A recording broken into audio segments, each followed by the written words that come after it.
নমস্কার, প্রতিমার হেসেলে আপনাদের সবাইকে স্বাগত। আজকে আমি আপনাদের জন্য একটা আচারের রেসিপি নিয়ে এসেছি। এটা টক ঝাল মিষ্টি আমের ঝুড়ো আচার।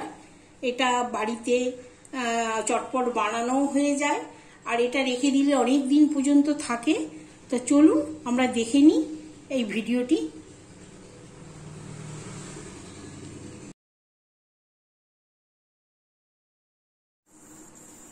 কাঁচা আমের ঝুড়ি আচার করতে আমার লাগছে আম।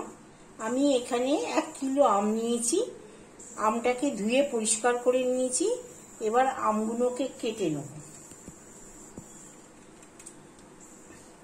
কেটে ভালো করে আমি ছাড়িয়ে নেব।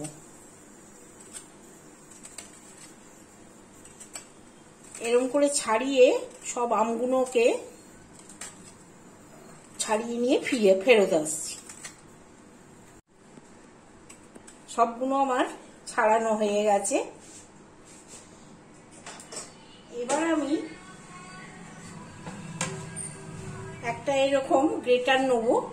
এই গ্রেটারের বড় দিকটা দিয়ে আমি আমগুলোকে গ্রেট করে নেব। সবগুলোকেই গ্রেট করে নেব।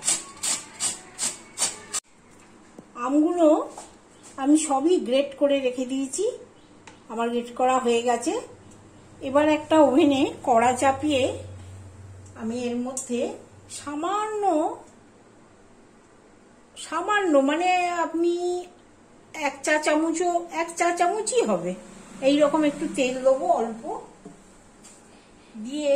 এর মধ্যে এটা গরম হলে এর মধ্যে একটু 5 ফোড়ন দেবো। এও খুব সামান্য।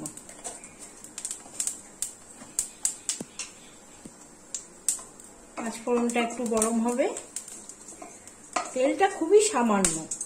আঁচটাকে কমিয়ে দিলাম, দিয়ে আমি এইটাকে দিয়ে দেব।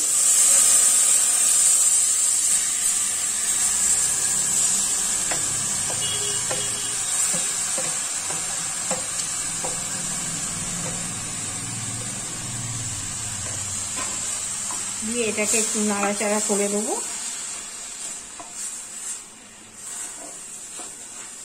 যারা তেল দিয়ে না করতে চান তারা আমের এই ঝুড়ির সঙ্গে চিনি মিশিয়ে আপনারা করতে পারেন। আমি খুব সামান্য দিয়েছি যাতে একটু আমি নেড়ে চেড়ে নিতে পারি। একটু দেখবেন নরম হয়ে যাবে, তখন আমি চিনিটা দেবো। দেখুন এটা একদম গলে গেছে। আমি কড়াটাকে চেঞ্জ করে নিলাম। ওই কড়াই তলায় একটু লেগে যেতে পারে, ওই ভয়ে আমি চেঞ্জ করে নিয়েছি। ননস্টিকের কড়াই নিয়েছি। এর মধ্যে এবার আমি প্রায় 300 গ্রাম চিনি দিলাম।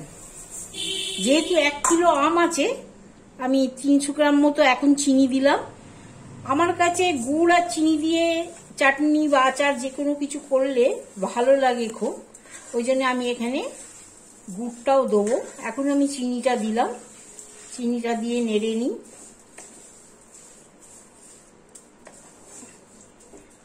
এইবার লিকুইড হয়ে যাবে।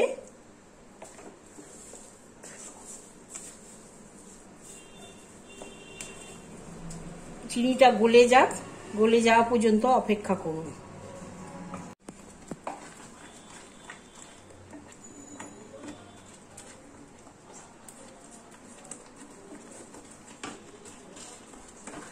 দেখুন চিনিটা গলে গেছে।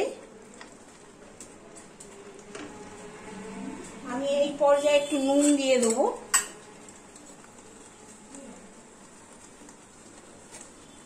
নুনটা আপনারা দেখে দেবেন, এটা মিষ্টি আচার তো। আমি 1/2 চামচের মতন নুন দিলাম।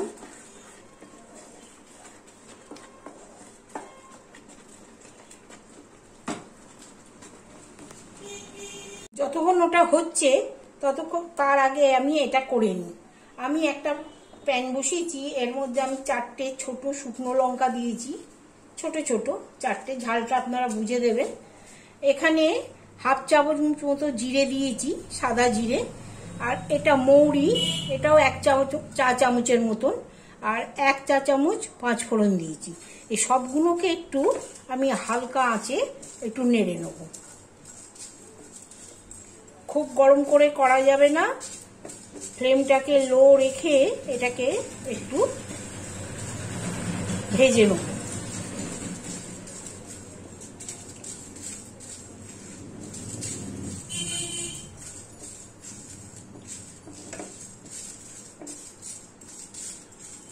এটা ভাজা হয়ে গেছে, হালকা করেই ভাজবো, খুব পুড়ে গেলে ভালো লাগবে না, গন্ধটা বেরোচ্ছে। ভাজা হয়ে গেছে, এবার আমি ওভেনটা বন্ধ করে এটাকে ঠান্ডা হতে দেবো। চিনিটা আমার একদম সম্পূর্ণভাবে গলে গেছে।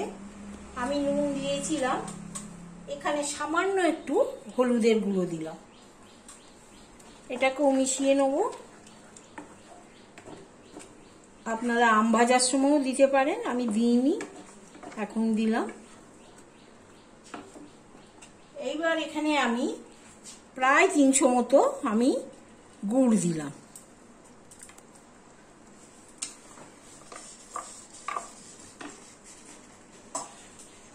গুড়টাও আমের সঙ্গে ভালো করে মিশিয়ে দেবো।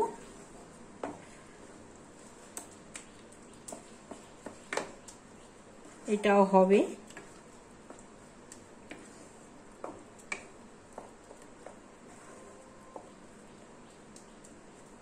এটাও মিশে যাবে। মিশে যাবার পর আমি ফেরত আসছি। এই দেখুন গুড়টাও গলে গেছে। আপনারা টেস্ট করে দেখে নেবেন, আমের উপর ডিপেন্ড করছে কতখানি আপনারা মিষ্টি আর টক খাবেন।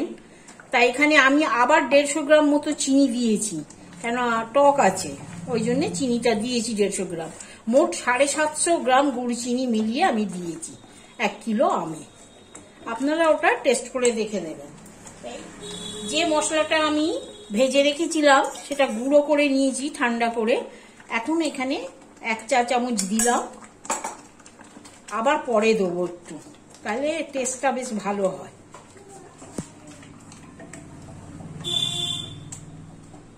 এটা আর একটু ফুটে যাক, খুব বেশি গাঢ় করব না, কেন পরে আবার শক্ত হয়ে যাবে। আরো 2-3 মিনিট আমি হতে দেবো। এই দেখুন আমার তৈরি হয়ে গেছে, 2 মিনিট হয়ে গেছে। আমি আর বেশি ঘন করব না। এই সময় আমি বাকি মশলাটুকু দিয়ে দিলাম।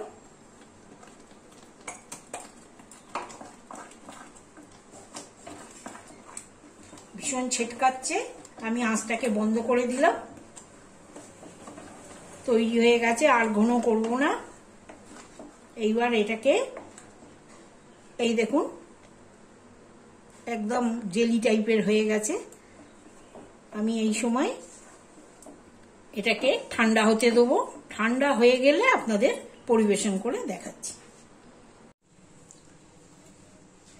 তৈরি হয়ে গেল আমার কাঁচা আমের টক মিষ্টি ঝুড়ো আচার বা চাটনি।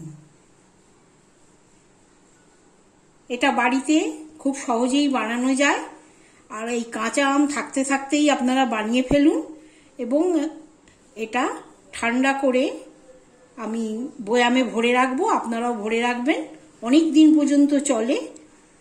ভিডিওটি ভালো লাগলে অবশ্যই লাইক, শেয়ার এবং সাবস্ক্রাইব করবেন, আর আপনাদের মতামত কমেন্ট বক্সে জানাবেন। আজ এই পর্যন্তই, আবার ফিরে আসবো নতুন কোনো রেসিপি নিয়ে।